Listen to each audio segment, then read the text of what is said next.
Bueno, pues muy buenas tardes, jóvenes. Qué bueno que ya pues nos pudimos reunir un poquito antes para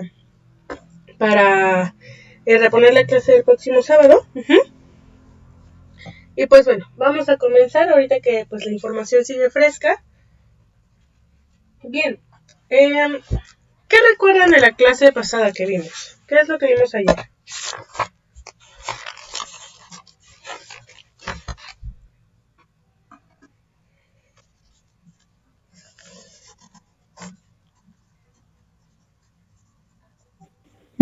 Vimos sobre los servicios ecosistémicos y nos explicó qué eran los bienes, servicios y funciones de ecosistemas que nos benefician, y luego nos explicó sobre los bienes y servicios, sobre los valores ecológicos, valores socioculturales, valores económicos, y luego explicó sobre cuál era la función del ecosistema.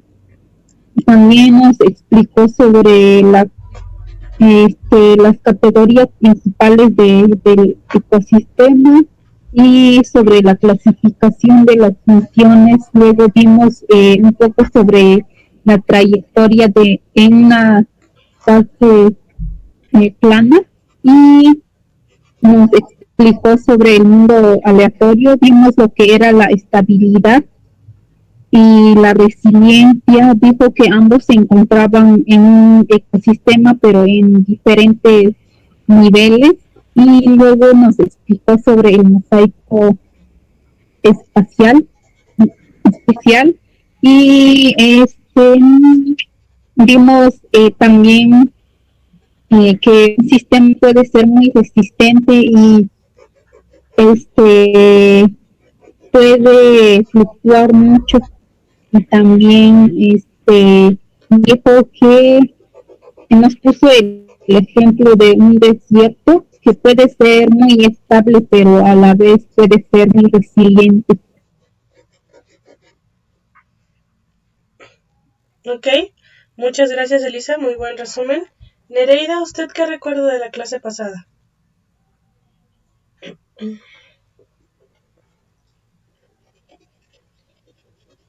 Y también estábamos viendo sobre los conceptos de resiliencia y estabilidad.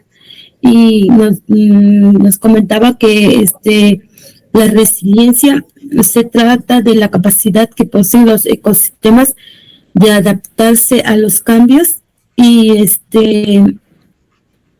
¿cómo se llama? Y seguir como brindando los mismos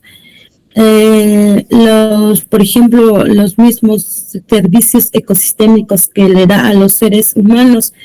Y también veíamos que la estabilidad hace referencia a la tendencia que tiene un ecosistema de mantener a largo plazo los servicios ecosistémicos que le brinda a los humanos, como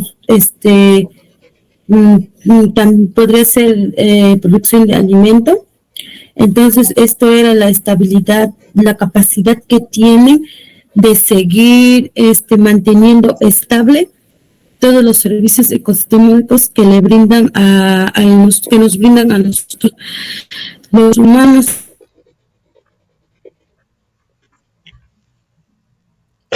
Muy bien, Nereida, gracias. A ver, permítanme. Bien, hay una ligera confusión todavía con ambas acerca de la estabilidad y resiliencia. Entonces vamos a hacer una pequeña aclaración todavía. Voy a compartir pantalla. Ok. Y me dicen cuando ya puedan ver la pantalla compartida, ¿sale?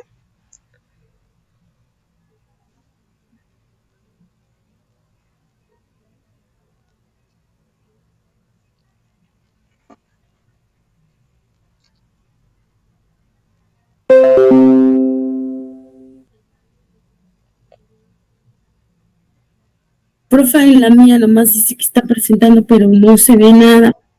Ah, ok, a ver.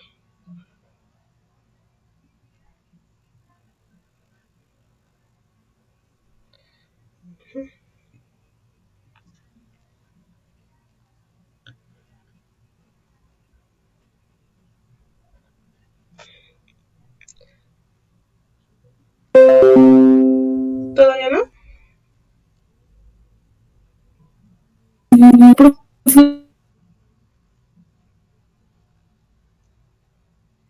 Perdón, se cortó. ¿Todavía no o ya?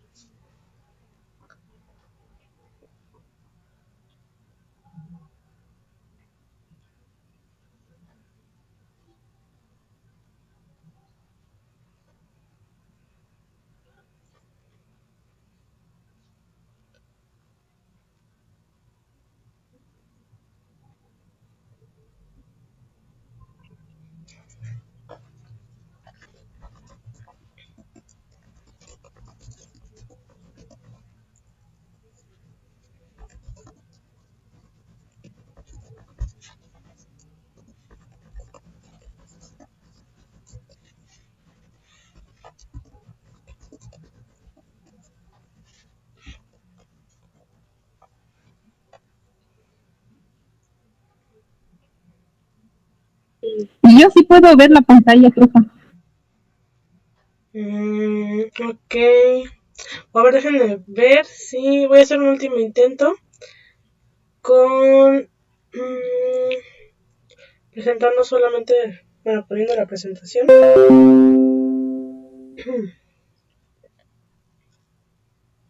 ¿Nereida ya puede verlo?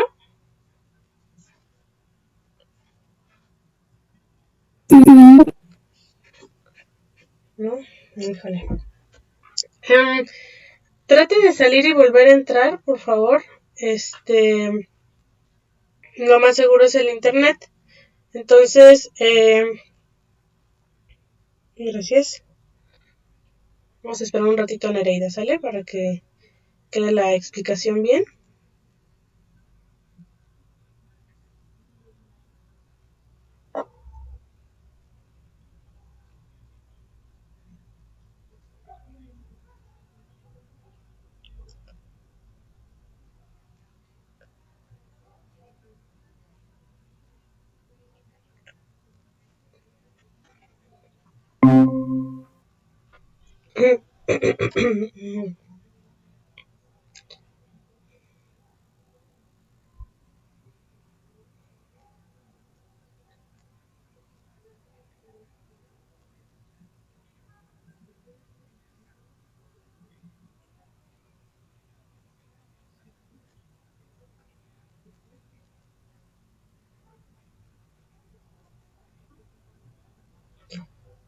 ¿Ya puedo ver la pantalla compartida, Nereida? ¿Ahora sí o todavía no? Ahora sí. Perfecto. Bien. Disculpen. Bueno, entonces vamos a aclarar un poquito nuevamente estos conceptos. La estabilidad y la resiliencia son dos características de un ecosistema. Ambas se van a encontrar dentro de un ecosistema, o bueno, de un sistema.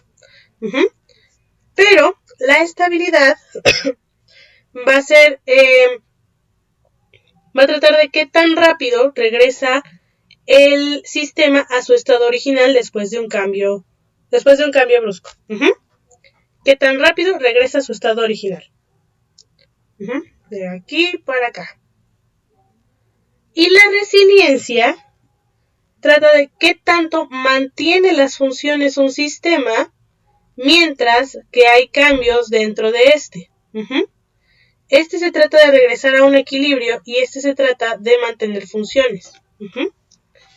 El equilibrio trata de que tenga los mismos agentes, los mismos personajes, las mismas funciones y todo igual.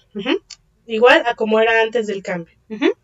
Mientras que la resiliencia solamente busca mantener las funciones teniendo, aunque tenga los cambios en el sistema. Es decir, puede tener diferentes agentes, pero la resiliencia va a mantener las funciones. Es decir, aquí en la estabilidad por ejemplo, si cazan nutrias, ¿no? Tenemos aquí un ecosistema pequeño, casi no se ve, pero bueno, es aquí hay nutrias, juncos, ranas, etcétera. Entonces, aquí en cuanto a la estabilidad, sería ver, no sé, después de un invierno, qué tan rápido, o de una helada, qué tan rápido regresan los organismos a poder existir como estaban coexistiendo. La nutria a cazar, la rana a ser cazada y vivir entre los bejucos, los bejucos a hacer su fotosíntesis, etcétera. Después de que cuando llega este proceso de congelamiento, todos los organismos tienen mecanismos para preservarse mientras está este cambio brusco y también mecanismos para regresar a su estado normal. Muchas veces suele ser hibernación, etcétera, ¿no? Bajan su metabolismo, pero después de ese cambio brusco van a volver a su normalidad cuando las condiciones sean normales. En la resiliencia es diferente. Sería, el cambio brusco fue un incendio, ¿no? Estaba compuesto principalmente por árboles de pino, y entonces este lugar, la función que tenían los árboles de pino era de protección, y retención de agua y nutrientes, ¿sale? Ok. Refugio y retención de agua y nutrientes. Entonces, aquí hubo un incendio, ese es el cambio que hubo, y después de este cambio, este bosque puede que no vuelva a ser dominado por pinos, puede que sí, puede que no, pero si los pinos son los que se quemaron, pero aún así tenemos otros árboles u otros organismos que están cumpliendo la función de retener nutrientes y de dar refugio al resto de los seres vivos, entonces va a seguir siendo resiliente, porque no va a volver a la normalidad después del cambio brusco, pero sí va a seguir teniendo las funciones que dan estos árboles. Aquí lo que importa es la función que da el árbol, y no exactamente el árbol como tal. El árbol es, digamos, o la especie es reemplazable con otra, siempre y cuando esta otra pues tenga las mismas funciones. No va a ser exactamente igual, pero el sistema va a seguir funcionando. Entonces, también es necesario recalcar que un desierto es altamente estable, pero poco resiliente. Y un bosque es poco estable, pero bastante resiliente. Ambos tienen su grado de resiliencia y ambos tienen su grado de estabilidad, pero en grados diferentes. Y bueno, habíamos llegado hasta aquí, ¿no? Cuando hablábamos de los desiertos y el bosque, ¿no? Como de pino encino. Ahora,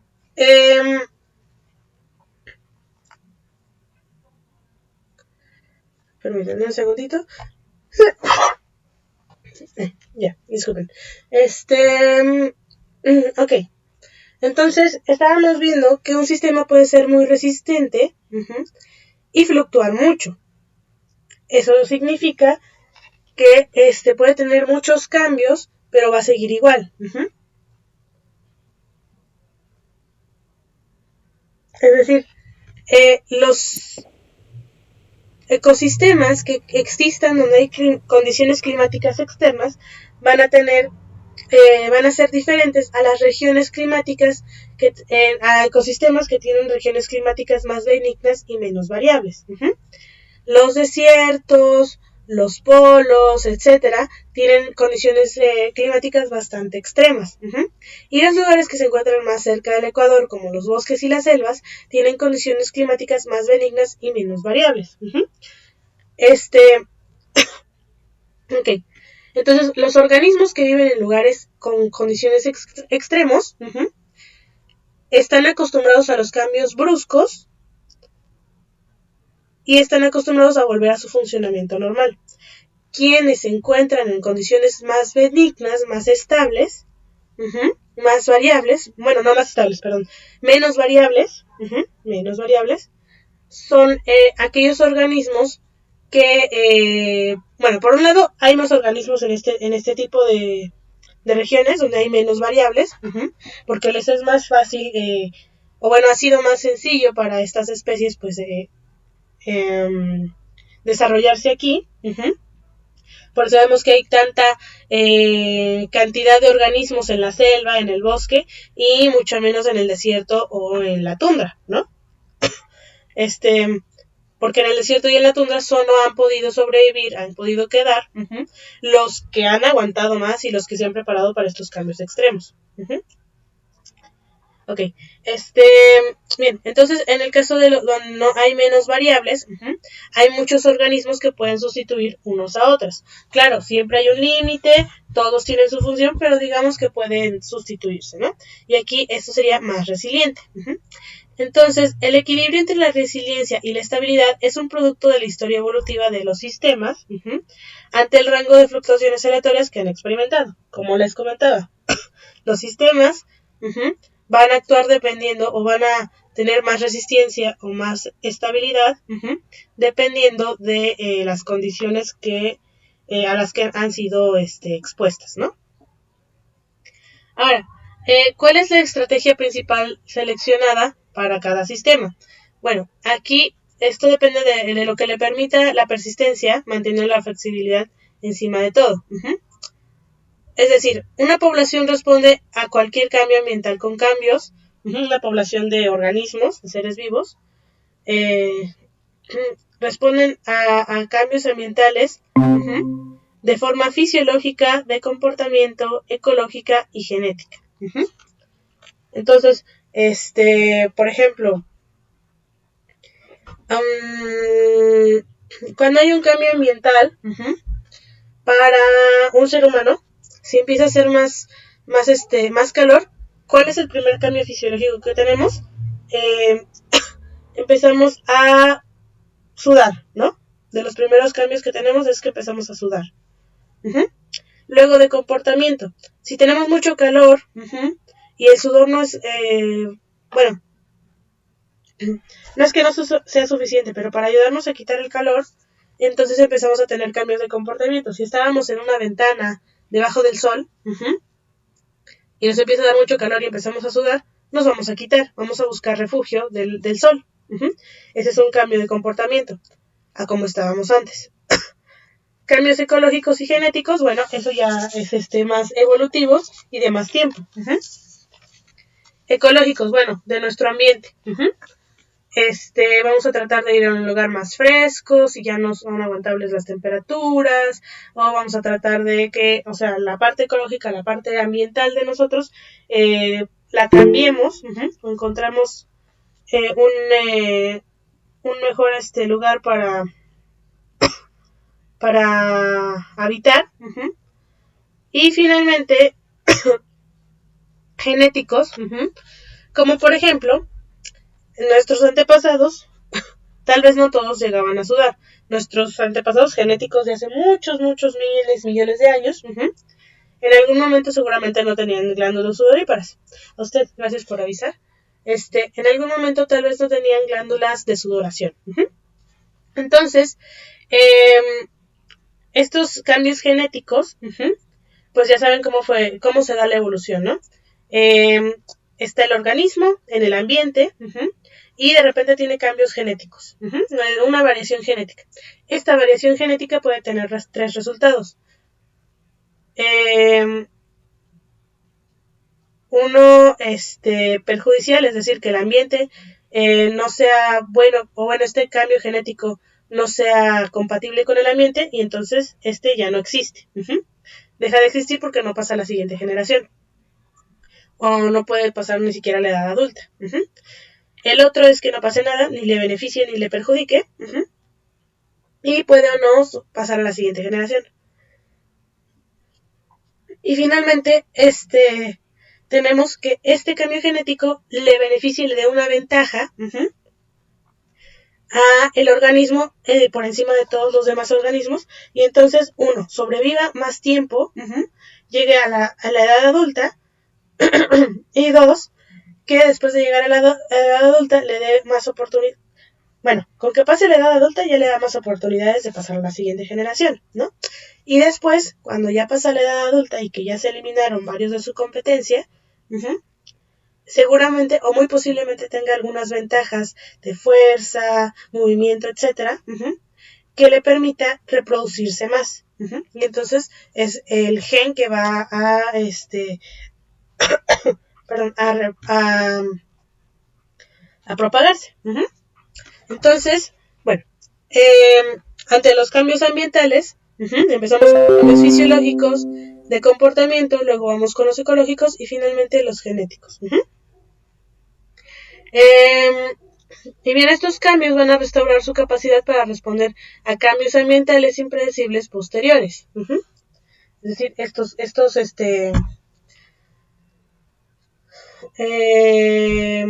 cambios que ocurren en este momento donde tenemos nuestra mutación, etcétera, o bueno, estos cambios que ocurren en este momento nos van a ayudar a que en un futuro podamos muy seguramente volver a hacer el mismo cambio y que nos beneficie. Ok. O bueno, responder de la misma manera o de una manera similar al cambio y que como ya funciona una vez, pues seguramente va a funcionar las demás veces. Ahora, hay que tomar en cuenta que la variabilidad es suele ocurrir en el espacio y el tiempo, lo que se traduce en los números de la población, y la población puede retener tipos genéticos y de comportamiento que pueden mantener su existencia de poblaciones bajas junto con otras que pueden capitalizar las oportunidades al azar para un aumento dramático. Es decir, la variabilidad genética entre especies, recordemos que estábamos viendo aquí ecología de poblaciones. Cada individuo de una especie tiene su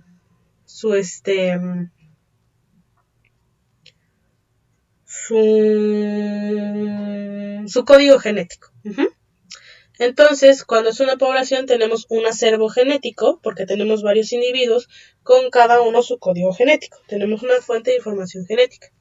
En esta fuente de información genética, vamos a encontrar que en esta fuente de información genética que es la población, en este acervo genético, vamos a encontrar que un momentito.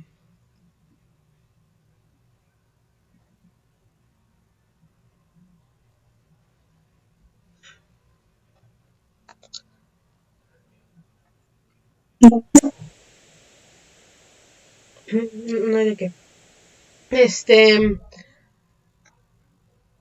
Así que hay varias variabilidades genéticas que en ese momento pueden o no estar beneficiando a la especie o a los organismos. Hay algunos que pueden bajar su probabilidad de reproducirse, otras que pueden aumentarla y otras que pues ni una ni otra. Las que las ayudan a aumentar sus capacidades de reproducirse, pues bueno, van a proliferar más. Los que ni uno ni otro, pues más o menos, van a depender de otras cosas. Y los que no los ayudan tanto, los pueden perjudicar. De todos modos, pueden seguir existiendo, pero en menores cantidades. Como en el caso de esto de las, si recuerdan el ejemplo de las mariposas blancas y bueno, claras y oscuras, donde pues era la misma especie de mariposa, y al principio lo que les convenía era hacer claras porque ese tipo de color en la mariposa hacía que se mimetizaran más con los troncos claros y no los cazaran tanto. Aún así seguía en el acervo genético de esa especie la variabilidad la variedad oscura. Esta variedad oscura siguió pasando en menor cantidad, pero siguió pasando entre generaciones hasta que llegó el tiempo en el que los troncos de los árboles eran más oscuros debido a la contaminación y ahora los que se veían beneficiados por el ambiente eran las mariposas más oscuras de esta especie. Las claras seguían existiendo, pero eran más beneficiadas las oscuras. Entonces, Si se hubiera extinto por completo esta variedad oscura, tiempo después, cuando tuvieran que ser más oscuras las mariposas, pues iban a desaparecer, o se iban a ver en peligro de extinción. Ok. Entonces, el que se reproduzcan, pues depende mucho del ambiente, y entonces algunas pueden tener poblaciones bajas, otros al azar y otros con un aumento dramático. Ahora, hay que entender la relación que suele haber entre la estabilidad y resiliencia. Suele ser directamente proporcional, es decir, hay alta estabilidad, hay baja resiliencia. Si hay baja estabilidad, hay alta resiliencia. Dependiendo de qué es lo que cómo haya evolucionado el sistema y qué es lo que le, entre comillas, haya convenido más para seguir existiendo. Digo, entre comillas, haya convenido más porque, bueno, el sistema no va a decir, ay, creo que me conviene ser más resiliente, o ay, me conviene más ser estable. No, o sea, sabemos que son cuestiones naturales, pero así es como se han ido dando las cosas. Los que han sido resilientes, en donde deben de ser resilientes, han sobrevivido más han sido los que han colonizado más esas áreas, y los que les salen, bueno, los ambientes que tienen, que existen mejor de forma estable, pues entonces son los que más proliferaron en ese ambiente, en esa área. Entonces, el objetivo de producir un rendimiento sostenido máximo puede dar como resultado un sistema estable de resistencia reducida. Es decir, cuando tenemos nuestros cultivos, cuando tenemos ganado, etcétera, estamos viendo primero alta estabilidad, baja resiliencia.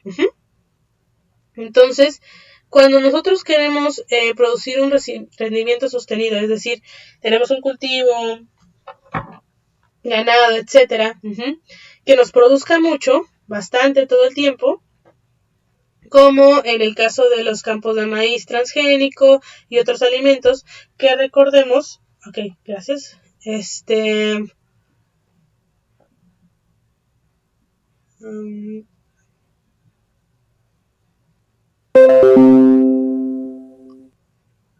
ok, ¿qué?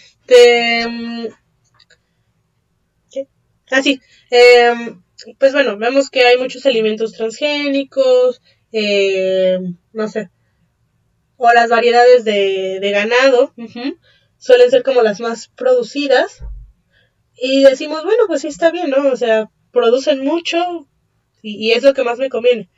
Pero a la larga, cuando son genéticamente de una sola cepa o de pocas cepas, nos damos cuenta que si esta cepa es susceptible a alguna enfermedad, alguna plaga, etcétera,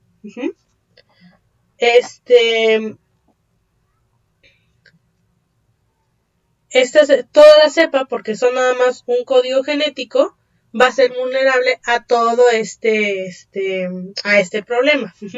Si tuviéramos una variedad genética más amplia, cuando tenemos una variedad genética más amplia, pues bueno, estos problemas, claro que nos van a afectar las plagas, las enfermedades, etcétera, los cambios de clima, la poca agua, entre otras cosas, los pocos nutrientes,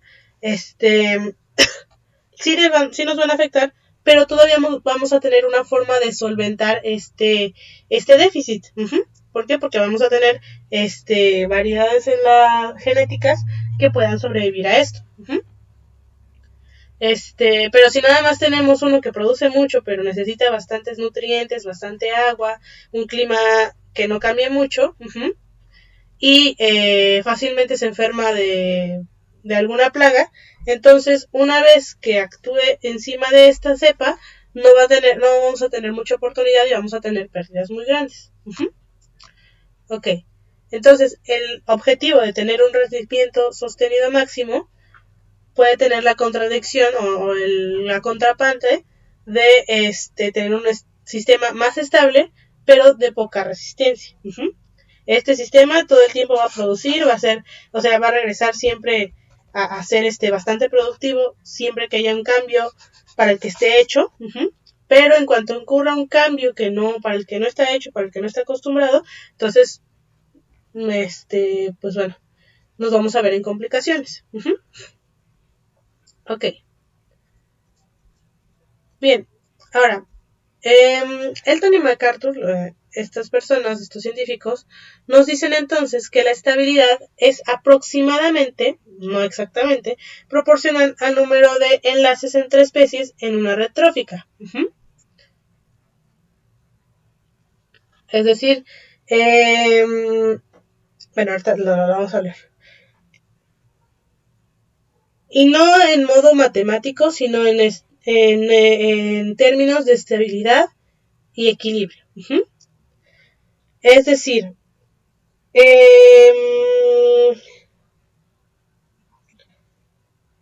como les comentaba ayer, con esto de la red trófica y un segundito. Como les comentaba ayer de la red trófica y la cadena trófica,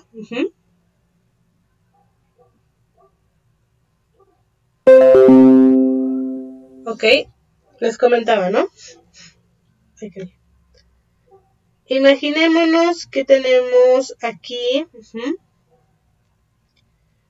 nuestros productores primarios,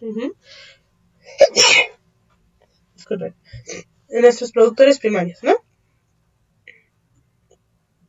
Hierbas, arbustos, algunos tipos de árboles, etc.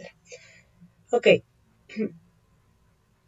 Entonces los tenemos a ellos. Y luego tenemos a nuestros consumidores primarios o depredadores primarios o productores secundarios, que son los herbívoros. Luego tenemos a los consumidores secundarios o productores terciarios.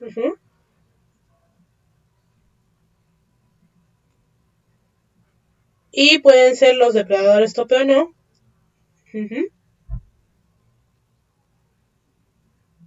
Okay. A ver, permítanme. Y finalmente podemos o no tener, pues pueden ser estos los depredadores tope o pueden ser estos, ¿no? Nada más tenemos unos 2, tal vez. Ok. Cuando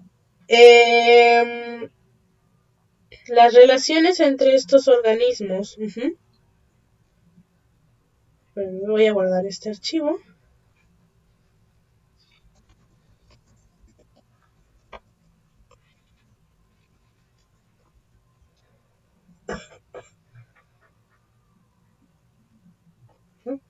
Ok. Imaginemos, ¿no? Esta cadena es así, 1, 2, 3. Y esta, 1, 2, 3. Cuando son enlaces bastante sencillos,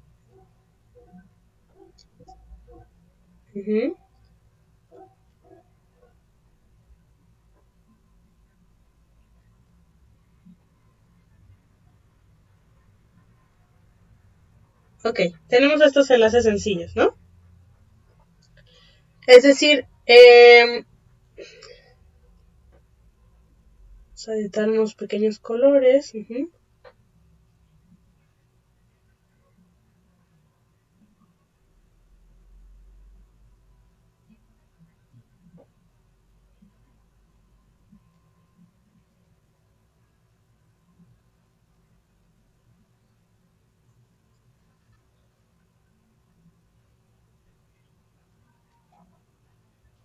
Ok, imaginemos, ¿no?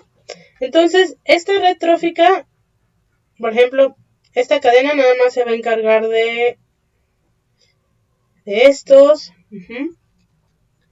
Estos 3 aquí.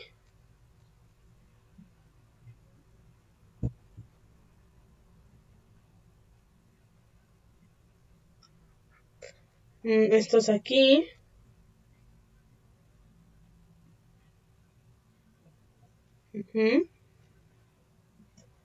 estos aquí, estos aquí. Tiene que venir de algo.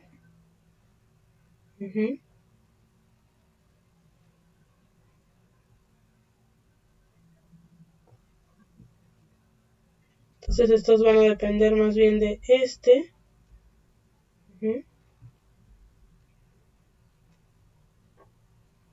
Y finalmente estos de acá, ¿no? Bien, entonces nos damos cuenta aquí que tenemos 1, 2, 3, 4, 5. 5 productores primarios de los que depende todo nuestro ecosistema. Pero de este dependen 4, 6, 7. De este depende 1, de este dependen 2, de este dependen 2 y de este dependen otros 5. Ok. En el dado caso de que estas conexiones sean tan sencillas, si por ejemplo desaparece este eslabón, todos estos demás eslabones, estos 5 más, van a desaparecer por completo. O si desaparece este eslabón, igual todos estos van a desaparecer por completo. Lo mismo ocurre si, por ejemplo, aquí mismo desaparece este eslabón.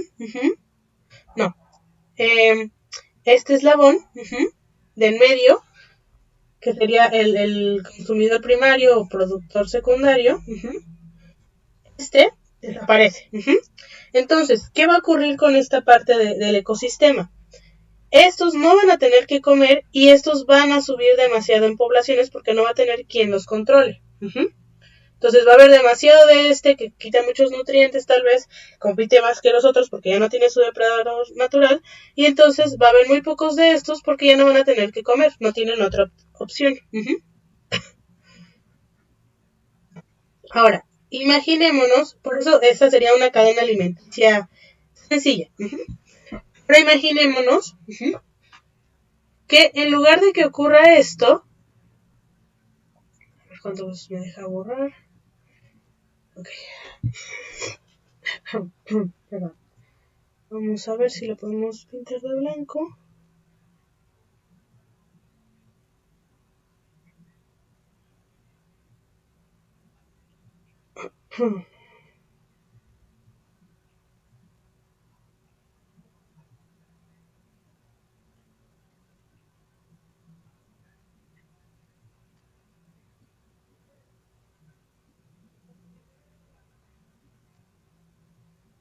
Ahora, imagínense, vamos a hacer rápido una rayita aquí, otra acá, otra acá, otra acá, para que no se salga la pintura.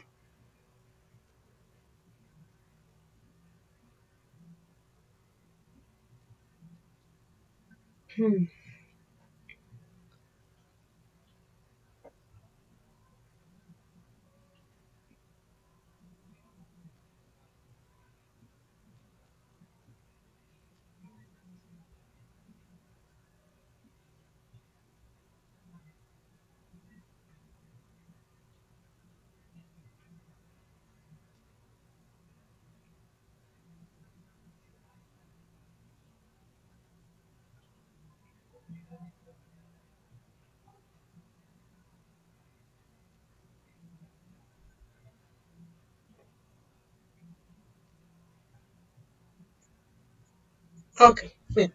Ahora, imaginémonos, tenemos igual los mismos productores primarios, secundarios o consumidores primarios y terciarios, y también tenemos a nuestros depredadores tope, ¿no? Aquí uno y aquí otro. Ok, una red trófica más completa sería mucho más compleja. Porque de estos, de este productor se puede alimentar este y este. Este se alimenta de este de este, también de este. Ocasionalmente se come también se comen entre ellos. Este come este aquí. este acá, este también come este, este se come a este se come a este, toda una red, ¿no?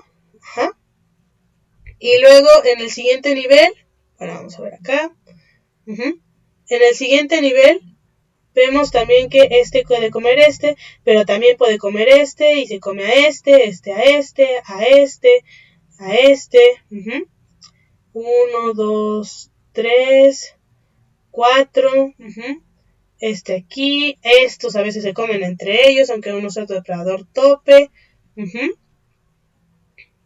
Y este tiene una gran variedad, ¿no? A este. Incluso a veces come de este y este. Este. Y este también. Ok. Entonces, aquí tenemos toda una red enorme, ¿no? Ya es una red trófica, ya no es una cadena.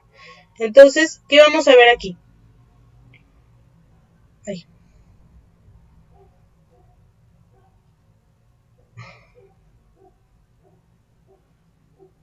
Ok. De este se van a alimentar este y este, ¿no? Y de esto también va a ser alimentado por este, va a alimentar a este.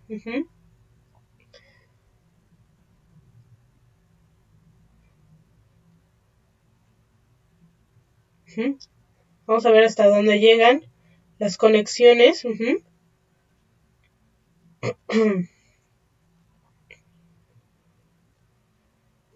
Bueno, no, aquí. Este de acá. No, vamos a evitar este, ¿sale? Aquí.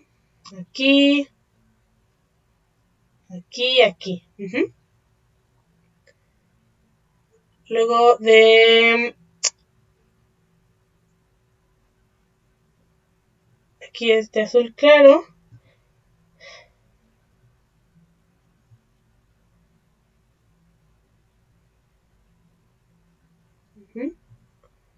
Vamos a poner a este señor. Este también se alimenta. Entonces, por lo tanto, también tenemos parte de aquí, de acá, de acá, de acá. Bueno, de ahí no. También parte de acá, parte de aquí, etcétera, ¿no? Entonces, para no hacerles el cuento un poquito más largo, ¿qué va a ocurrir aquí? Si en algún momento, por alguna razón, desaparece este eslabón, que es nuestro productor primario, este de todos modos tiene de dónde más alimentarse, tiene otras dos opciones. Igual si desaparece este eslabón, sí va a ser algo importante, pero de todos modos el resto de las especies igual puede que desaparezca este entonces, porque nada más se alimentaba de y va a reducirse, pero aún así esta se va a seguir alimentando de todos los demás, este también, este va a seguir con más opciones, y así sucesivamente. Entonces, entre más conexiones haya, más fuerte se vuelve la red trófica, y más resistente, más resiliente se vuelve ante los cambios, porque si tenemos a alguno eliminado, puede ser sustituido por otro. Incluso con los depredadores tope, que sí, de todos modos son muy importantes, si perdemos este depredador tope, tenemos más depredadores tope. Claro, siempre hay un límite, y los más importantes suelen ser tanto los productores como los depredadores tope, porque son los que controlan más las poblaciones. Unos alimentan a la población y los otros van a controlar a la población que se alimenta de los consumidores, de los productores primarios. Entonces, pues bueno, a eso se refiere con esta parte de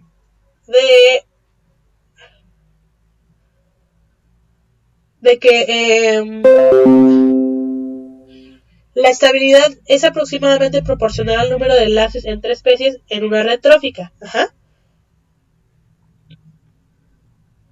Si hay pocos, pues a veces es muy estable porque ellos vuelven a la normalidad, solo depende de ellos, pero si hay muchos puede que no sea tan estable, pero sea más resiliente, hay más equilibrio, pues obviamente entre menos, por ejemplo. Pero pero menos estabilidad. Ajá. Los sistemas complejos pueden fluctuar más que los menos complejos, obviamente. Ajá. ¿Por qué? Porque si aparece uno, luego aparece el otro y luego se va y regresa, etcétera. Entonces, entre más complejo sea el sistema, más va a tener fluctuaciones seguramente. Ajá. Entonces ahí va a ser menos estable. Si hay más de un dominio de atracción, entonces la mayor probabilidad puede simplemente mover el sistema de un dominio a otro. Es decir, si hay más de un eje o de una variable, ajá, importante, de las principales, si hay más de una variable principal, entonces esta estabilidad y resiliencia puede ir cambiando, ajá, en cantidades dependiendo de lo que pase con el ecosistema. Ajá. Permítanme un segundito, jóvenes.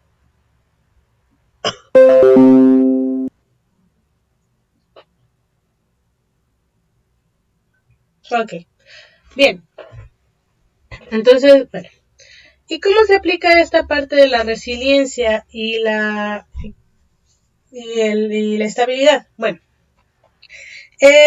la visión de la estabilidad va a enfatizar que haya un equilibrio, ¿no?, en nuestro sistema.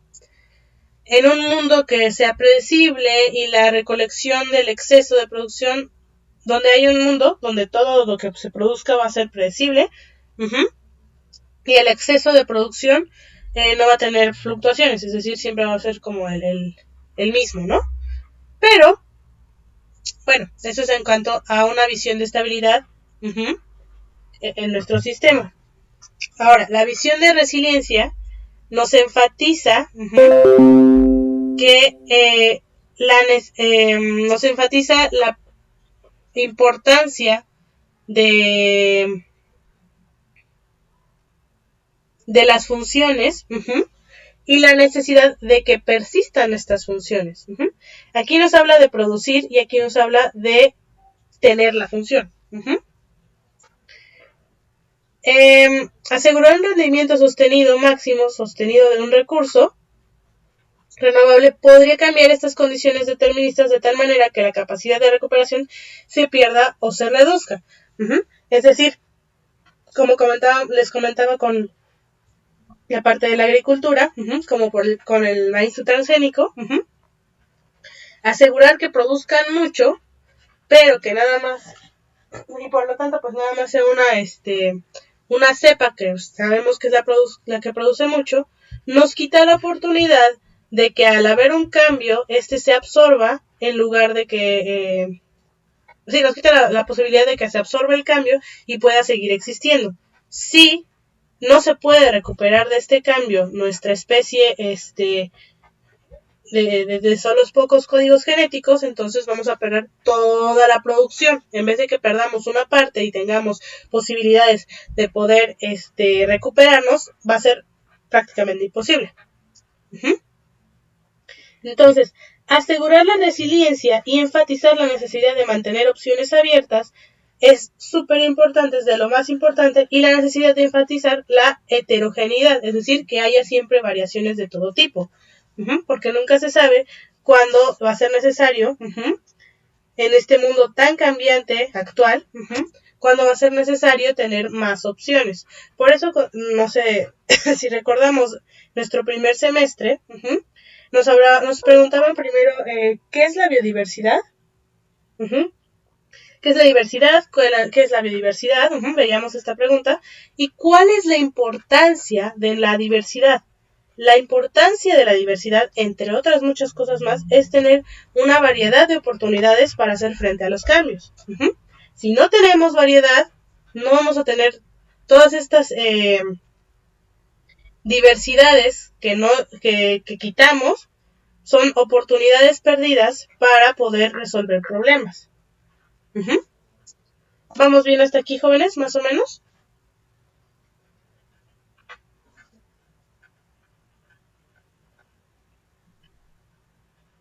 Sí, profe.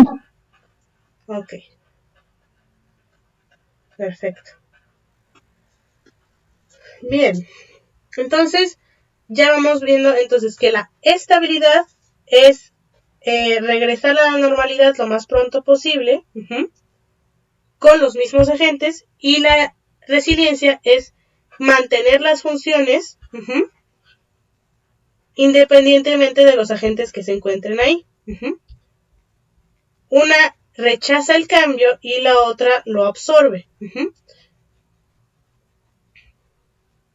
Entonces, la resiliencia absorbe el cambio, la estabilidad la rechaza. Y no es que una sea mejor que otra, sino que uno funciona más para algunos sistemas y otro funciona más para otros, dependiendo de que sea lo necesario, para qué condiciones hayan sido adecuadas. Y, por ejemplo, en el caso de los desiertos, pues diríamos, ay, pues mejor que sean más resilientes, ¿no? Pero eso no es lo que de manera evolutiva se dio. Lo que se dio fue que era más importante, o fue más importante para estas especies ser estables que resilientes. Porque no había muchos cambios aparte de los establecidos en el desierto.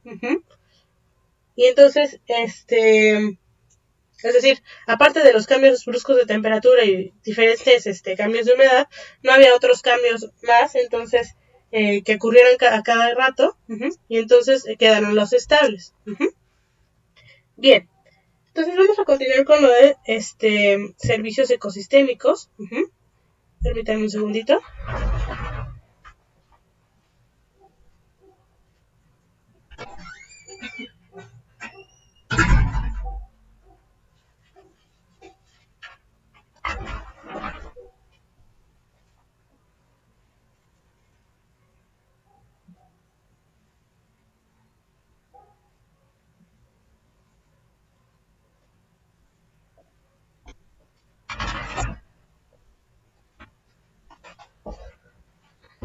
Bien.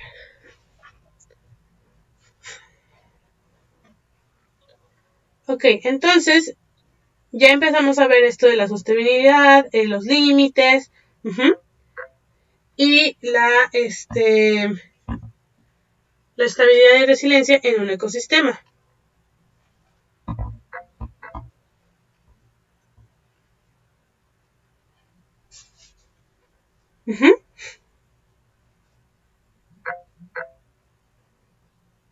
Entonces, esto, permítanme un momento, déjenme le quito sonido a mi teléfono. Ok, ya,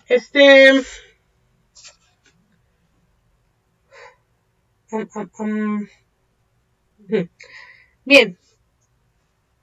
Entonces, las funciones que va a proporcionar un sistema va a depender de su estructura, y qué tanto se van a mantener esas funciones, qué tanto se van a ver afectadas por nosotros, los seres humanos, por el resto de los cambios ambientales. Va a depender de el hábito del ecosistema y sus características de resiliencia y estabilidad. Ok. Entonces, bien. Cuando tenemos entonces un ecosistema y queremos ver pues sus potenciales, también tenemos que saber que en el caso de la sostenibilidad ecológica, es decir, que se mantengan las funciones a pesar de que estemos tratando de satisfacer nuestras necesidades presentes,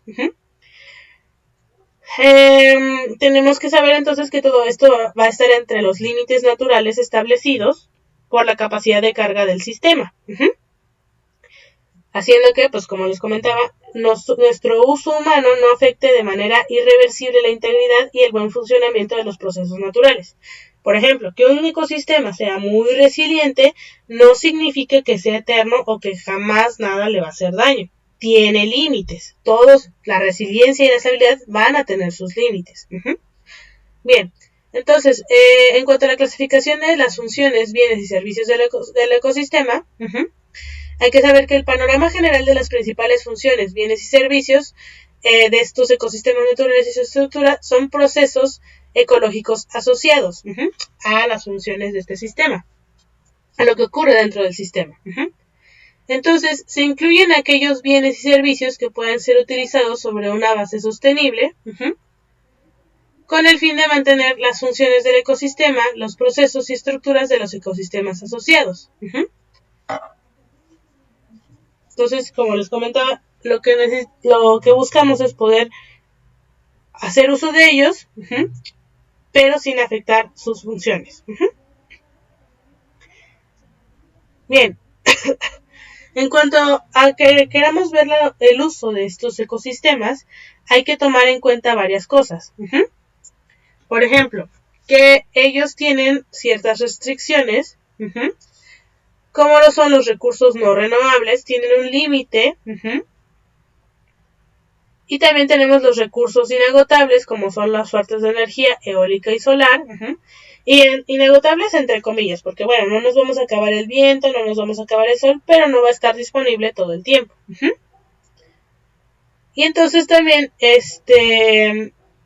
tenemos que tomar en cuenta que en los ecosistemas, cuando vamos a hacer uso de ellos, hay que tener vías de transporte naturales y utilizar recursos minerales renovables en un plazo que vengan de entre 100 a 1000 años, como la arena. También cuando hacemos uso de los renovables hay que saber qué tanto se renuevan, ¿no? Antes, no sé si todavía les toca a ustedes, pero cuando yo iba en la primaria hablábamos de los recursos renovables, no renovables e inagotables. En los renovables estaban los árboles, los seres vivos en general. Los renovables, el petróleo, el oro, los minerales. Y los inagotables, el agua, la luz y el viento, y el aire. Actualmente, y bueno, esto nos da una perspectiva de que, bueno, pues podemos reponer a los arbolitos, ¿no? Reponer a los animales, etcétera. No pasa nada. Y en cuanto a los inagotables, pues siempre va a haber agua. Entonces no pasa nada, lo usamos, ¿no? Siempre va a haber aire. No pasa nada, lo usamos. Disculpen. Pero no se tomaba en cuenta que en el caso de los renovables, por ejemplo, qué tan rápido van a regenerarse, a renovarse, y qué condiciones necesitan para esto. Lo mismo con los inagotables. No tomamos en cuenta qué tan rápido se vuelven a tener la misma calidad que nosotros necesitamos para poder hacer uso de ellos. No es lo mismo el agua negra, el río de aguas negras, que donde caen todos nuestros desechos humanos, al río de donde estamos consumiendo el agua potable.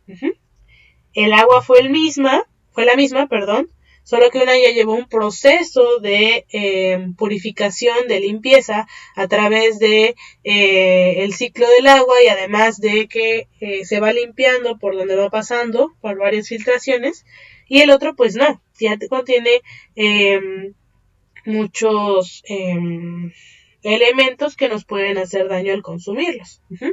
Entonces hay que tomar en cuenta esto al momento de ver los servicios, bienes y servicios de los ecosistemas, sus funciones, porque a pesar de que algunas son más comunes que otras y más fáciles de conseguir que otras, no todas van a ser eternas, y aunque podrían ser casi eternas, la calidad de estos pues va a variar si no les damos un buen uso. Ok. Bien, entonces aquí tenemos una tablita de los servicios, de las funciones del ecosistema naturales y seminaturales. Aquí tenemos cuál es la función, luego los procesos y componentes del ecosistema que llevan a cabo esta función, y los bienes y servicios, ejemplos de bienes y servicios que van a darnos estas funciones, estos procesos. Bien, de esta parte vamos a ver nada más algunos, y de esta ustedes van a hacer una pequeña tarea con algunos ejemplos. Déjenme se las muestro. No se las he subido, pero a ver, permítanme. Aquí está. Aquí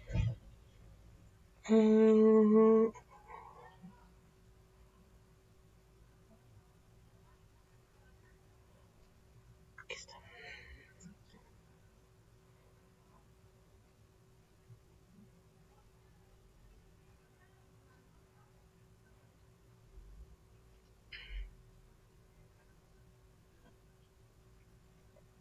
Sí, aquí van a tener que, bueno, pasar, hacer un formulario.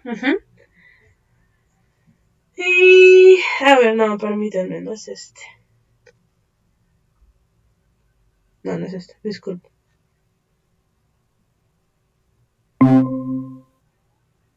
Ah, sí, sí, es este. Este no va a entrar como examen,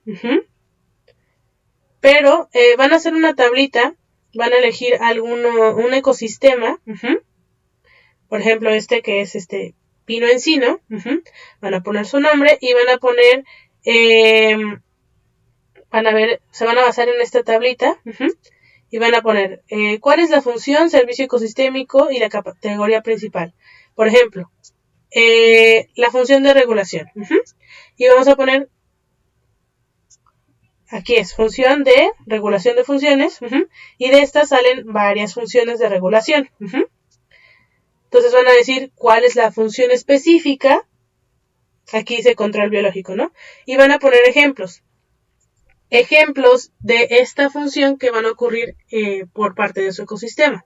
Es decir, el bosque de pino encino, ¿cómo va a hacer su control biológico? ¿Cómo vamos a notar la función de control biológico? Van a poner dos ejemplos. El primero, por ejemplo, yo les puse, las plagas y enfermedades son controladas gracias al balance, equilibrio biológico interno. Y el segundo, gracias a los depredadores, en especial los depredadores tope, como los pumas, la población de herbívoros se controla y no hay un consumo de exceso de la vegetación. Entonces, bueno, les voy a mandar la tarea, no se preocupen, pero les doy un pequeño vistazo de lo que van a hacer. Caray. Ahí está. Y entonces, bueno, vamos a ver rápidamente esta tablita. Y nos habla entonces de funciones, bienes y servicios de los ecosistemas naturales y seminaturales. La función principal, que es la de regulación de funciones. ¿Qué funciones derivan de la regulación de funciones por un ecosistema? Es la regulación de gas, regulación climática, prevención de perturbaciones, regulación de agua, suministro de agua, retención de suelos, formación de suelo, regulación de nutrientes, tratamiento de residuos, polinización y control biológico. Estas 11 funciones derivan de una función de regulación por parte del ecosistema. Por ejemplo, cuando hablamos de regulación de funciones, ¿cuáles son los procesos y componentes del ecosistema? Bueno, mantener el mantenimiento de procesos ecológicos esenciales y sistemas de soporte de vida. ¿En qué se traduce eso? Bueno, por ejemplo, la regulación de gas. Cuando un ecosistema regula el gas, los procesos son que el papel de los ecosistemas en los ciclos biogeoquímicos, por ejemplo, el balance del CO2, oxígeno, capa de ozono, etc. ¿Qué bienes y servicios nos da esta regulación de gas por medio de los ciclos biogeoquímicos? Bueno, la protección de los rayos UVB, mediante ozono, la prevención de enfermedades, el mantenimiento de la buena calidad del aire y la influencia en el clima. Entonces, que hay una regulación por parte de los ecosistemas como los ciclos biogeoquímicos, hace que nosotros nos protejamos de los rayos del sol, tengamos una buena calidad del aire y tengamos una regulación del clima, o influye en el clima. Cuando vemos la función de regulación climática, esta trata de la influencia de la cubierta terrestre y de los procesos biológicos, como, bueno, en el clima. Y entonces, cuando hay una regulación climática por medio de los procesos biológicos y la influencia terrestre, los bienes que nos van a dar es el mantenimiento de un clima favorable, como lo son temperatura, precipitación, entre otras, y, por ejemplo, así poder, como humanos, existir habitablemente, tener pues poder existir ahí, tener salud y tener cultivos sanos, ¿no? Poder cultivar. Si no hubiera una regulación climática, no podríamos cultivar y no podríamos existir ahí. Si, por ejemplo, nuestro bosque, nuestra selva contigua no existiera y no regulara el clima, no tendríamos la suficiente humedad para poder cultivar o la suficiente control de sol, humedad, etcétera, como para poder ser habitable el lugar en el que estamos. La otra es prevención de perturbaciones, donde es la influencia de la estructura del ecosistema en la amortiguación de la perturbación ambiental. Es decir, qué tanto el ecosistema va a amortiguar que haya una perturbación ambiental. ¿Y qué nos da aquí? Protección contra las tormentas, como los arrecifes de coral o los, ¿cómo se llaman estos? Los manglares, y la prevención de inundaciones, igual por medio de los humedales y bosques. Recordemos que, por ejemplo, si había antes un bosque, lo quitamos y luego pues estábamos en un lugar donde llueve bastante, el agua ya no va a ser retenida por las plantas, por la vegetación, y entonces toda esta agua nos va a inundar, seguramente. En cuanto a la regulación del agua, bueno, ¿cuáles son los procesos del ecosistema que hacen que haya una regulación del agua? Bueno, aquí se dan por medio del papel de la cubierta vegetal en la regulación de la escorrentía y la descarga de los ríos. Sin la cubierta vegetal no habría una regulación de cuánta agua pasa y el río se deslavaría. ¿Qué bienes y servicios nos da? Bueno, drenaje y riego natural, que haya una regulación del agua y que existe el río, va a ayudarnos a que haya un drenaje y riego natural, y también puede servir de medio de transporte. Bien.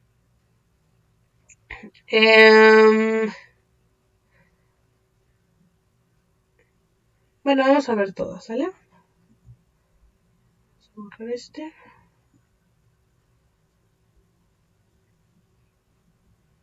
Ok.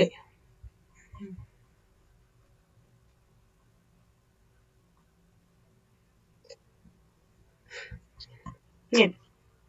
Ok, entonces también está, como les comentaba, suministro de agua, retención de suelo, formación de suelo, regulación de nutrientes, tratamiento de residuos, polinización y control biológico en cuanto a la función de regulación. Ahora vamos con la función de hábitat, después de producción y finalmente de información. En cuanto a la función de hábitat, tenemos las funciones de refugio, de guardería y de guardería. Tenemos estas dos. Entonces la función de hábitat va a ser un hábitat proporcionado, el espacio adecuado, para que las especies de plantas y animales silvestres pues existan ahí. ¿Y qué nos da de beneficio? Bueno, mantiene la diversidad biológica y genética, y por lo tanto la base para la mayoría de las funciones. Si no hubiera una función de hábitat, no existirían todos estos seres vivos en este ecosistema y no habrían estas funciones que nos proporcionan estos seres vivos. Ahora, en cuanto a las funciones de hábitat, entonces les comentaba que destacan la de refugio y la de guardería. La de refugio, bueno, es donde hay un espacio habitable adecuado para plantas y animales silvestres. Y esto se traduce en que hay un mantenimiento de las especies explotadas comercialmente. Lo que usamos para comer, que extraemos del ecosistema, pues bueno, va a venir de que ellos tengan un lugar adecuado para existir. En cuanto a la función de guardería, pues bueno, es un hábitat de producción adecuado. Y aquí pues también se van a reproducir las especies las crías de las especies que nosotros podemos consumir o que también son importantes para nuestro ambiente. Luego teníamos la función de producción,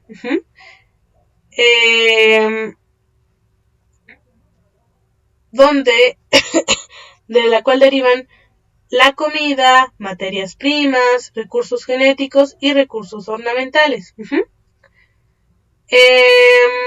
Bien, ¿de aquí qué derivan?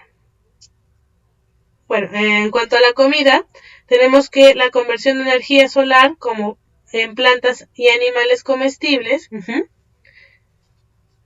el ecosistema va a hacer su función de producción, como lo habíamos visto. ¿Y en qué nos beneficia? Bueno, la construcción y manufactura de madera, pieles, etcétera, combustible y energía, leña, materia orgánica, y forraje y fertilizante como hierbas, hojas y desechos. Ok. En cuanto a las materias primas, bueno, tenemos la conversión de energía solar en biomasa para la construcción humana y otros usos. Esto es para alimentarnos y esto ya es para construir, entre otras cosas. Nos mejora la resistencia de cultivos a patógenos. Perdón, no, aquí es de la construcción. Manufactura, bla, bla, bla.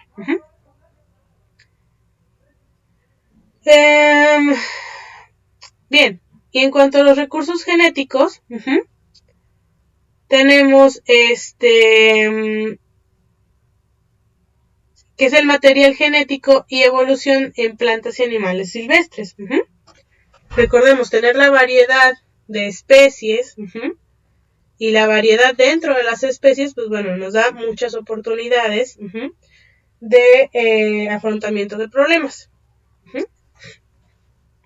Bien, cuando hay la función de recursos genéticos, que se le de la función de producción, pues bueno, nos da la mejora de la resistencia de los cultivos a patógenos y plagas y otras aplicaciones como la atención sanitaria.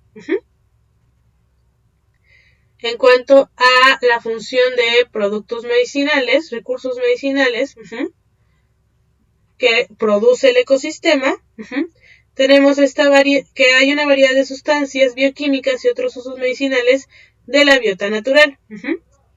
Este nos da medicamentos y producción para productos farmacéuticos, modelos y herramientas químicas y organismos de ensayo Y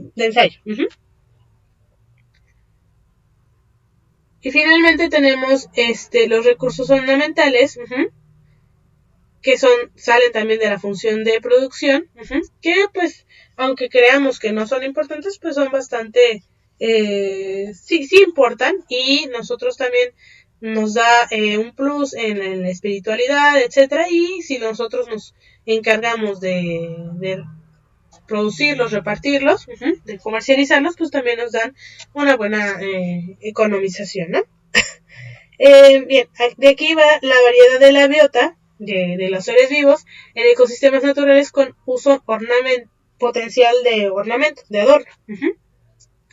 Que son los recursos para la moda, artesanías, joyería, mascotas, recursos de adoración, decoración, souvenirs, como pieles, plumas, marfil, orquídeas, mariposas, peces de acuario, conchas, etcétera. Todos estos, pues bueno, nos van a venir a partir del ecosistema. Tal vez tengamos un criadero para poder venderlos de una forma legal. Hay muchos que no podemos pues extraer de la naturaleza, pero aún así, de este criadero salió de una forma natural desde hace poco o mucho tiempo. Ok. Y finalmente tenemos las funciones de información, donde estos nos van a proveer oportunidades para el desarrollo cognitivo. Disfrute de paisaje, como los caminos escénicos y viviendas. Bien, ¿qué tipos de función de información nos da? Pues nos da información estética, recreación, información cultural y artística, información espiritual e histórica y ciencia y educación. En cuanto a la información estética, pues bueno, tenemos atractivos elementos paisajísticos,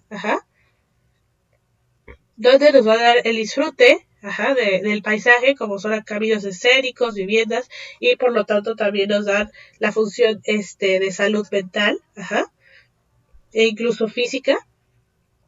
La función de recreación, donde tenemos la variedad de paisajes con usos recreativos potenciales, no siempre, pero sí, viajes a ecosistemas naturales para ecoturismo, deportes al aire libre, etcétera, aunque, y bueno, eso también es algo que nos brinda el ecosistema. La función cultural y artística, que son la variedad de elementos naturales con valor cultural y artístico, que es el uso de la naturaleza como motivo en libros, cine, pintura, folclore, símbolos nacionales, arquitectura, publicidad. Todo esto es parte de del ser humano y nos lo proporciona la naturaleza. De información espiritual e histórica, la variedad en los rasgos naturales con valor espiritual e histórico, es el uso de la naturaleza con fines religiosos o históricos, es decir, valor patrimonial de los ecosistemas y características naturales. Y finalmente tenemos la ciencia y la educación, donde la función es la variedad de la naturaleza con valor científico y educativo, la utilización de los sistemas naturales para excursiones escolares, etc. Y también el uso de la naturaleza para la investigación científica. Entonces, todas estas funciones nos van a dar los bienes y servicios a los seres humanos, aquí de forma resumida, que podemos obtener. Ok. ¿Vamos bien hasta aquí, más o menos?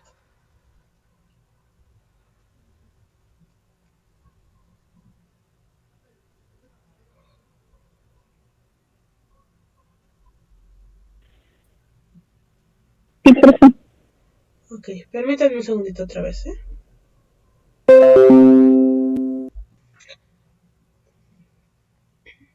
Ok, bien. Entonces, bueno, ya vimos algunas funciones y servicios ecosistémicos, como los clasificamos. Entonces, vamos a esto. ¿Cómo se hace uso de la función? Bueno, se va a hacer dependiendo de la disponibilidad de las funciones y bienes y servicios asociados, junto con la capacidad de los ecosistemas. Es decir, lo que vamos a usar va a ser, pues, dependiendo de lo que hay primero, y qué tanto nos puede dar el ecosistema, dependiendo de su capacidad de carga. Ahora, ¿cuál va a ser la correspondencia? Bien, a veces un solo servicio de ecosistema es el producto de dos o más procesos, mientras que en otros casos un solo proceso contribuye a más de un servicio. Es decir,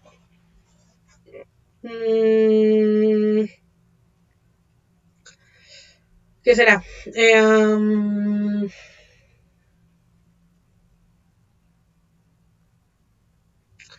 El proceso de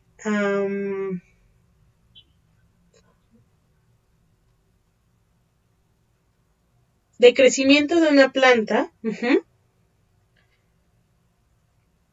puede derivar en varias cosas. El proceso de crecimiento de una planta nos da la función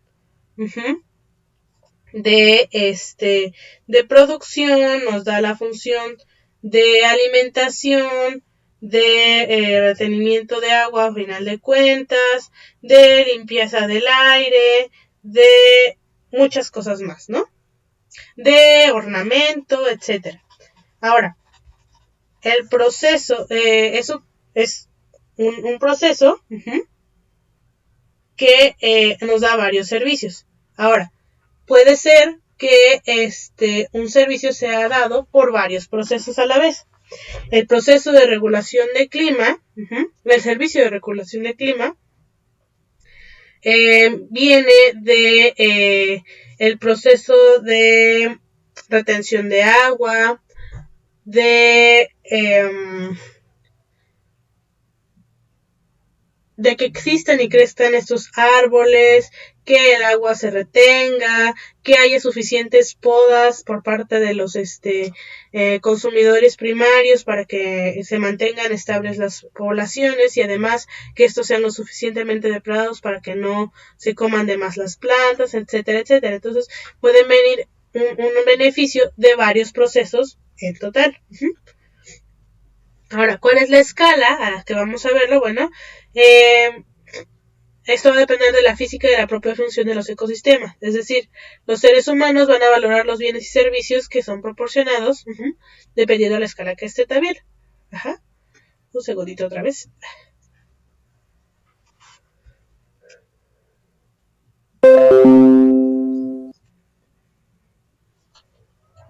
Ya, gracias. Otro ejemplo es la función de regulación de gases. Este se va a basar en procesos biogeoquímicos, varios procesos biogeoquímicos que van a determinar, van a tener una cierta calidad de aire y van a influir en el efecto invernadero y por lo tanto en procesos de regulación de clima. Entonces, estos varios procesos biogeoquímicos van a regular el aire y entonces, ¿qué van a hacer? Esta regulación de aire nos va a dar calidad de aire y va a también influir en el efecto invernadero y en otros procesos de regulación de clima. Entonces, unos tienen que ver con otros. Sí los clasificamos dependiendo de la función, del beneficio que nos da, pero la mayoría están conectados unos con otros. Recordemos que las clasificaciones las hacemos nosotros los seres humanos arbitrariamente como lo necesitemos. De manera natural, pues no existe exactamente una clasificación, sino que solo existe el proceso y nosotros podemos decir que tenemos tal o cual beneficio y querer clasificarlo, ¿no? ¿Por qué? Porque pues queremos entender nosotros la situación y cómo podemos beneficiarnos de ello o responder a esto. Entonces, bueno, aquí tenemos, por ejemplo, las emisiones debidas a los incendios, emisiones en las casas, esta es la atmósfera, y emisiones industriales, y emisiones en los coches. Entonces, tenemos la radiación solar, que debido, de por sí en la atmósfera, los rayos de la radiación pues van a rebotar un poco, pero debido a que hay más emisiones, vuelven esta capa más gruesa, y entonces ya no salen tantos rayos como deberían, rebotan más y aumenta el calentamiento global.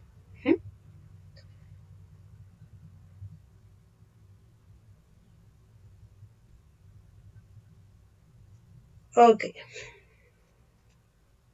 Entonces, después de ya haber visto esta pequeña lista de los tipos de funciones de los servicios ecosistémicos,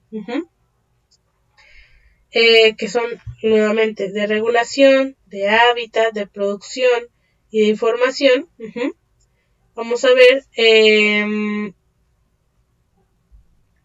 alguno de un poquito más desarrollado, de una manera un poco más desarrollada, estas funciones. La primera es la de regulación y servicios ecosistémicos relacionados. Los ecosistemas naturales tienen un papel que es el de regulación y el mantenimiento de la biosfera y este depende de un equilibrio. ¿Cuáles son los procesos importantes en esta regulación en el sistema? Bueno, los procesos importantes que se llevan para que podamos tener todo esto es que haya radiación solar, creación de biomasa, y esta exista, el almacenamiento y transferencia de minerales, las cadenas alimenticias, los ciclos biogeoquímicos, la mineralización de la materia orgánica en los suelos y los sedimentos, y la regulación del sistema climático físico. Entonces aquí veíamos que había dos tipos de regulación de gas y regulación climática. Bueno, más bien van a salir varios, ¿no? Regulación de gas, regulación climática, prevención de disturbios, regulación de agua, retención del suelo, etcétera, etcétera. Vamos a irlos desarrollando. Okay. En cuanto a la regulación del gas, esto se va a hacer mediante es la composición química de la atmósfera, se mantiene mediante procesos biogeoquímicos, que estos van a ser influenciados por componentes bióticos y abióticos de los ecosistemas naturales. Si recordamos en nuestras clases de ciclos biogeoquímicos,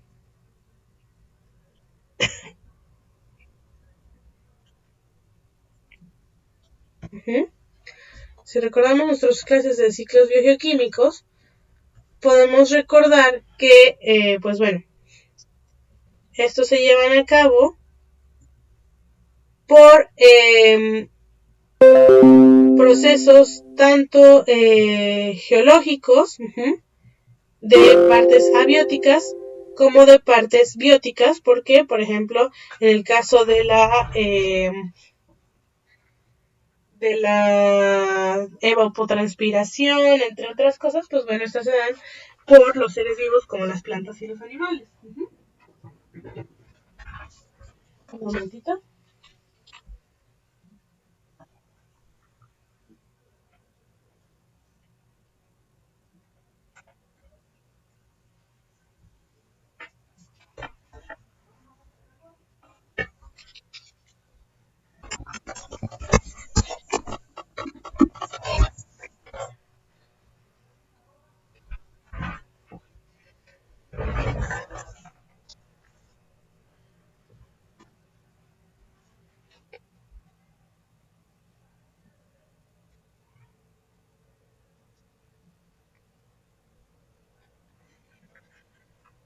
Ok. Luego también el ciclo del oxígeno, vemos que sí tiene que ver con muchas partes geológicas, pero del planeta. Pero esta regulación de gases también se lleva en gran parte por los seres vivos. Y lo mismo con el ciclo del carbono, entre otros. Bien, entonces estos procesos van a ser influenciados por componentes bióticos y abióticos de los ecosistemas naturales. Y cuando se quiera determinar el valor de este servicio, se necesita primero determinar a la escala a que se va a llevar el análisis de qué tanto nuestros ecosistemas regulan o no los gases. No es lo mismo una hectárea que un bosque, que un continente, que un planeta, pero este servicio de regulación de gas ya entra, por ejemplo, entre casi los bonos de carbono. Es algo que ya se mide, pero no es tan sencillo de hacer. Luego tenemos el servicio de regulación climática. El tiempo y el clima local están determinados por la interacción de la circulación regionales y globales, como la topografía local, la vegetación y el albedo. Es decir, el clima y tiempo que vaya a haber va a depender de muchas cosas. Ya vimos también clima. Y el ecosistema como tal va a estar formado también por su topografía, la vegetación, etcétera, que van a regular al clima. El mantenimiento de un clima favorable para la salud humana, la productividad de los cultivos, la recreación y también para las actividades y las identidades culturales, sería el beneficio que tendríamos de la regulación climática.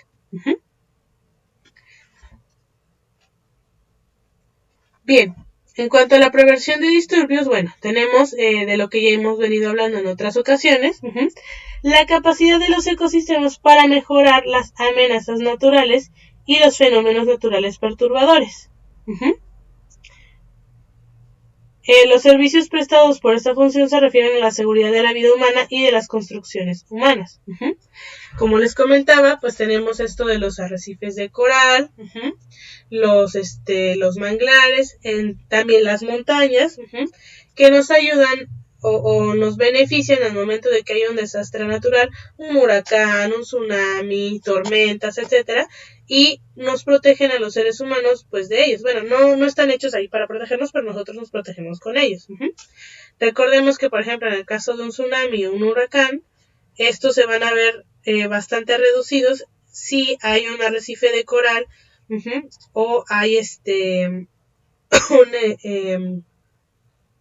un manglar, porque el primer impacto se va a dar con estos ecosistemas naturales que a través de los miles de años que han existido, pues bueno, se han adaptado a poder recuperarse de estos eventos, y cuando ya llega a tierra, pues ya es mucho más leve, mucho más, es menor el daño. Lo mismo, por ejemplo, con las montañas. Hemos sabido de varios huracanes que ha habido cerca de Oaxaca, Veracruz, que llegan por el Golfo o por el Pacífico, ¿no? Bueno, por los diferentes lugares, a nuestro continente. Pero ¿qué pasa cuando llegan a la sierra? Si bien cada que entra más a tierra una tormenta, sí, se disminuye, igual gracias a la corriente, a la cadena montañosa que tenemos, pues viene aquí nuestra gran fuerza de aire y choca con la montaña, y entonces va perdiendo fuerza y ritmo. Entonces, pues es otra forma en la que nos previene de disturbios. Ok.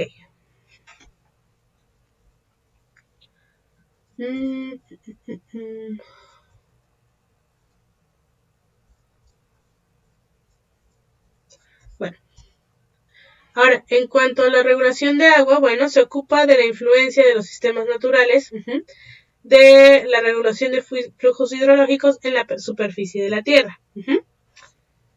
El ecosistema va a regular los flujos hidrológicos. ¿Y cómo nos va a beneficiar esto? Bueno, vamos a usar otro color ya. ¿Cómo nos va a beneficiar esto? Bueno, manteniendo el riego natural y el drenaje, como les comentaba, y va a amortiguar la descarga de ríos, lagos y acuíferos en su distribución regular. Si no tuviéramos esta regulación de agua, tendríamos agua mucho más sucia, por ejemplo, o no tendríamos agua. El siguiente es el abastecimiento de agua, donde se refiere al filtrado por medio de la cubierta vegetal y el suelo, la retención y almacenamiento, dependiendo del lugar en donde esté el agua. Si es una montaña, pues no es muy seguro que pues esta agua vaya a bajar, por mera física. Principalmente arroyos, lagos y acuíferos. ¿Cuáles son los servicios que nos va a proporcionar? Bueno, estos están asociados al suministro de agua, que se relaciona con el uso consultivo de agua para hogares, agricultura e industria. Recuerdan que cuando estuvimos viendo no lo vimos. Bueno, espero que lo hayan visto en el manejo integral del agua, en esa asignatura, hablaban de los usos del agua, que se dividen en dos. Ahora se los muestro.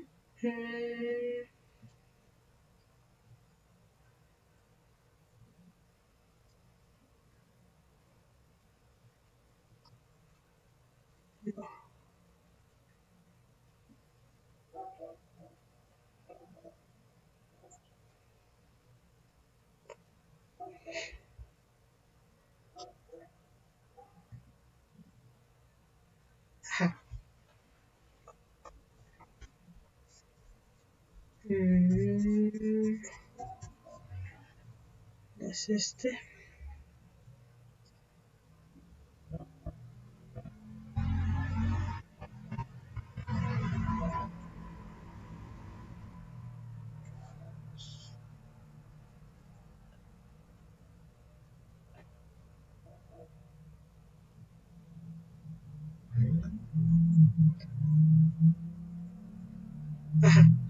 Ok. Entonces,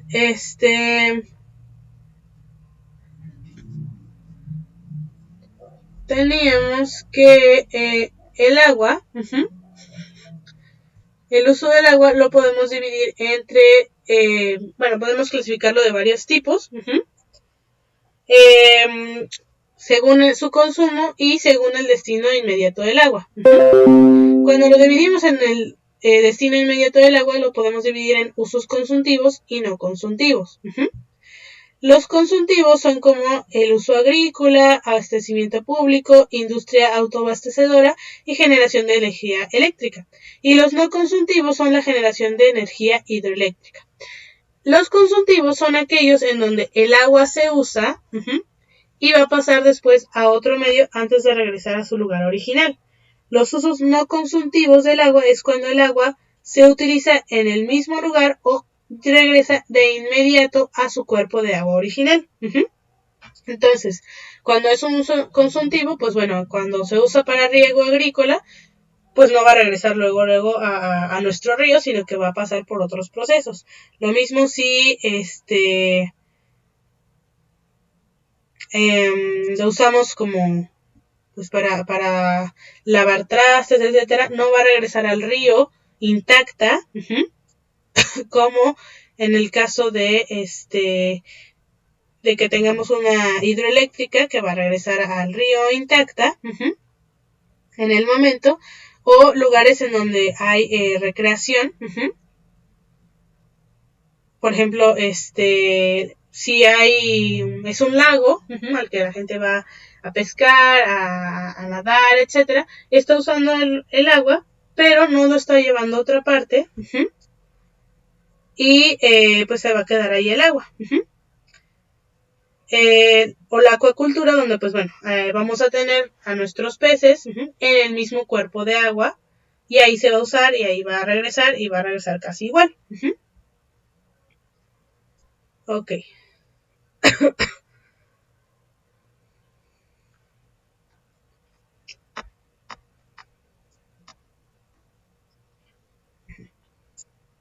Entonces, los servicios proporcionados por el abastecimiento de agua están asociados al suministro de agua que se relaciona con usos consultivos del agua, es decir, que no van a regresar de inmediato al cuerpo de agua.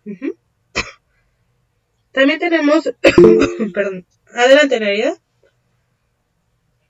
Los consultivos es el que dice que no va a regresar de manera inmediata al lugar de donde nace. Exactamente. Y los no consultivos regresan de inmediato al lugar. Es que no puedo ver la pantalla y por eso se me está dificultando un poco entender. Ah, sí, qué bueno que me lo dice. Así es, está en lo correcto. Los consultivos es cuando el agua no regresa de inmediato. Y los no consultivos es cuando el agua regresa de inmediato y casi intacta al cuerpo de agua. Así es, está bien.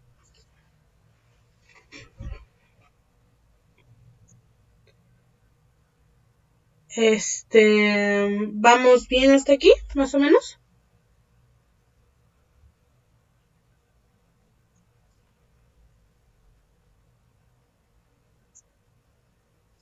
¿Y cuáles eran los ejemplos del uso no consultivo que mencionaba, profe? Ah, sí, ok. ¿Puede ver la otra presentación? No puedo ver nada. Ok, a ver, les voy a pasar rápidamente la presentación. Sí, por favor, gracias. La diapositiva número 14. Vienen los usos no consultivos, que son la generación de energía hidroeléctrica, el uso recreativo o turístico en el cuerpo de agua, y la acuacultura. En la imagen que les presento aquí del uso recreativo o turístico, es una imagen errónea porque esta agua se extrajo del cuerpo de agua original y no va a regresar ni de inmediato, ni de manera ni con pocas modificaciones al cuerpo de agua original. ¿Por qué? Porque esta agua ya está clorada y está almacenada en algún lugar. Un uso consultivo, recreativo, turístico es cuando la gente va a pescar a un lago o a un río, a nadar en él, sin que esta agua pues tenga un proceso largo lejos de su cuerpo de agua original. Y en el caso de la generación de energía hidroeléctrica, sí es consultivo porque se hace en el cuerpo de agua, pero sí se usa el agua para la energía eléctrica, no hidroeléctrica, sino eléctrica. Ahí ya no es, ahí es un uso consultivo, porque esta agua sí se va a usar en la energía eléctrica, para la creación de energía eléctrica, y no va a regresar de inmediato al cuerpo natural de agua, y va a venir pues modificada. ¿Vamos más o menos bien?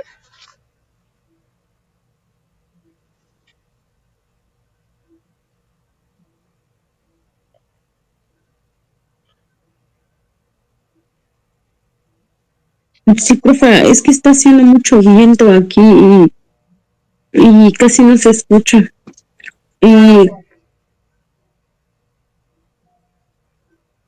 Ok, no se preocupen. Pues bueno, de todos modos ya nos quedan unos 10 minutos, entonces vamos a terminar hasta acá. Nos falta ver las otras funciones. Pero antes de pasar a la función de retención de suelo y formación de suelo, vamos a empezar a ver esta parte de ¿cómo se llama? De sucesión, para entenderlo un poquito mejor. Y de todos modos les recuerdo, ahorita ya subo el video, ya se subió el video de la clase pasada. A ver, permítanme.